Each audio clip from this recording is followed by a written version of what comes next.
Charles, necesito hablar con Dougal ahora mismo. Charles miró a Hannah. Monsieur Pipar está demasiado ocupado para que lo molesten con problemas domésticos durante su jornada de trabajo. Coméntele su acuciante cuestión esta noche. Soy su esposa. Tengo derecho a hablar con él cuando se me antoje. Pues entonces no le moleste con sus insignificancias. Una verdadera esposa hace que su esposo se sienta cómodo cuando regresa de un día de trabajo. Se asegura de que la casa esté ordenada y limpia, ella arreglada y nunca se queja. No necesito que usted me diga cómo debo cuidar a mi esposo. Es obvio que sí o no estaría ahora aquí. El eco de aquel tiempo desgraciado resonaba en sus oídos. ¿Cómo se atrevía Charles a juzgar, entonces o ahora, que sus necesidades carecían de importancia? ¿Y cómo se atrevía Dougal a ignorarla de aquel modo? Ella era la expropietaria de la distinguida Academia de Institutrices. Jóvenes damas habían temblado ante su penetrante mirada. Y ni siquiera podía entrar en el despacho de Dougal para dirigirle aquella penetrante mirada suya. Dándose la vuelta, miró la puerta cerrada del despacho desde la capilla. Charles llevaba allí mucho rato. Tal vez significaba que Dougal había satisfecho su infantil necesidad de hacerle esperar y por fin quería hablar con ella. Por el amor de Dios, Hannah, ¿tienes que seguir hablando de esa tienda de modas? Estoy cansado de oír tus quejas. No me estoy quejando. Te estoy recordando tu promesa. Olvídate de la promesa. ¿Acaso no te doy todo lo que necesitas? ¿No tienes criados para satisfacer tu más mínimo antojo? ¿No vistes con las mejores ropas? Hannah casi degustaba su desesperación. Sí, pero no es eso lo que quiero. Al menos dile a Charles que me deje gobernar mi propio hogar. No tengo nada que hacer. No seas tonta. La mayoría de mujeres estarían felices de vivir como tú vives. Dougal le frunció el ceño. Deberías dejar de quejarte de Charles y aprender a llevarte bien con él.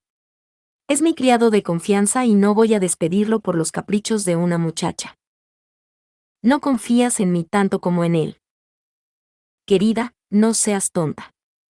Dougal la atrajo hacia él y la besó en la frente. Tú eres mi esposa. Lo cual no era una respuesta. Lo supo incluso entonces. Su mayor temor era que Dougal creyera que realmente ahora ansiaba estar con él y que había ansiado estar cerca de él durante la breve época de su matrimonio. No era así. Había visto a Dougal cada día durante el desayuno y durante la cena, y si veía su semblante remoto, sardónico y demoníaco con más frecuencia, le produciría náuseas e incluso urticaria. No solo lo veía durante las comidas, sino que tenía que ser educada con él. Tenía que simular respetar su posición de señor de Raeburn y no mofarse cuando pedía un informe diario de sus actividades. Tenía que hablarle de manera cortés, y si aprovechaba la oportunidad para insinuarle que debería ayudarle a establecer correctamente sus obligaciones, también él aprovechaba la oportunidad para insinuar que hablaría con ella cuando estuviera preparado y se encontrara bien. Tenía que soportar el modo en que la miraba. La observaba todo el tiempo con sus infatigables ojos verdes. Le escuchaba cuando hablaba. Se convertía en una molestia general con sus atenciones inarticuladas que, ella sabía, tenían como objetivo poner su crítica en evidencia.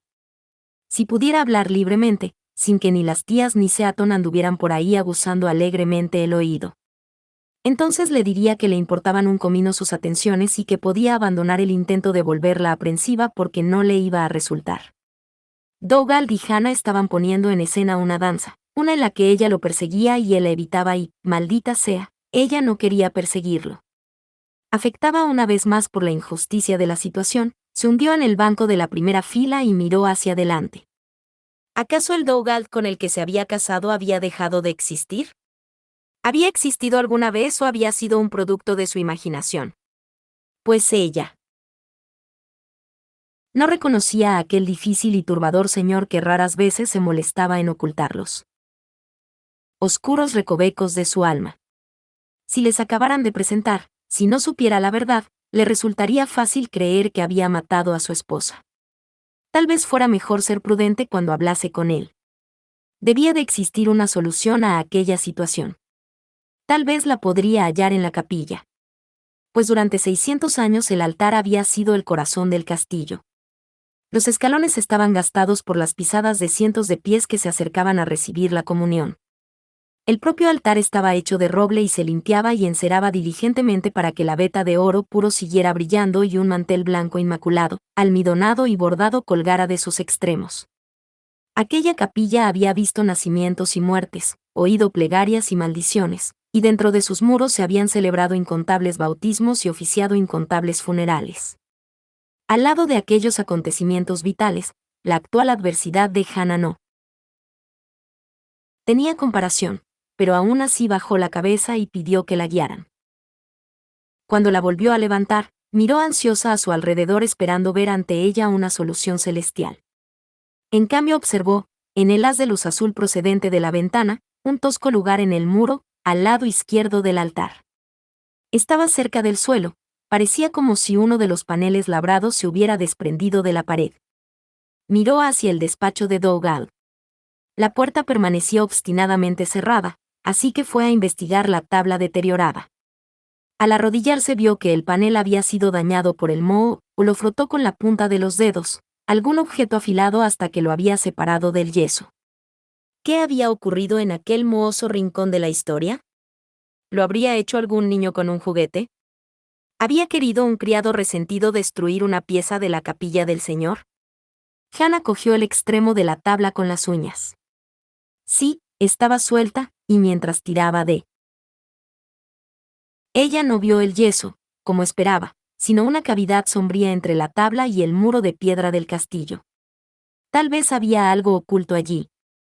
Necesitaba una vela para mirar el interior, pero al incorporarse se golpeó la cabeza. Fuerte. Tan fuerte que se cayó de rodillas y por un momento, solo por un momento, no vio nada más que una espiral negra y roja. Cuando se recuperó, su frente descansaba en el suelo y oía a Charles llamarla. Madame. Madame. ¿Se encuentra mal? Se inclinaba sobre ella y lo único que podía pensar es que le dolía la cabeza y se sentía estúpida. Me golpeé en la cabeza, repuso. Charles la cogió del brazo y la ayudó a ponerse de pie. ¿Con qué? Parecía sorprendentemente escéptico. Levantó la vista, pero parpadeó contra el haz de luz que atravesaba el vitral de colores. No lo sé. No me di cuenta de que estaba debajo de algo, pero cuando intenté levantarme. Charles la ayudó a llegar hasta el banco. Siéntese, ese Ilbus Plate, madame, está muy pálida. Le digo que me golpeé con algo. La creo, dijo en un tono tranquilizador que la irritó aún más. No parecía preocupado por su estado, estaba demasiado ocupado mirando a su alrededor, y justo cuando se disponía a decirle que la dejara en paz, le señaló el suelo. Mire, eso fue. ¿Qué es lo que fue? Se inclinó y recogió un trozo de arabesco de madera labrada. Se debió de caer de una de las vigas. Miró hacia arriba, esta vez con cuidado, y examinó las vigas. No veo que en ningún madero falte un trozo. Está muy oscuro allí arriba y las tallas son viejas. Le diré a Lord Rayburn que debería renovar la capilla antes de que alguien resulte herido.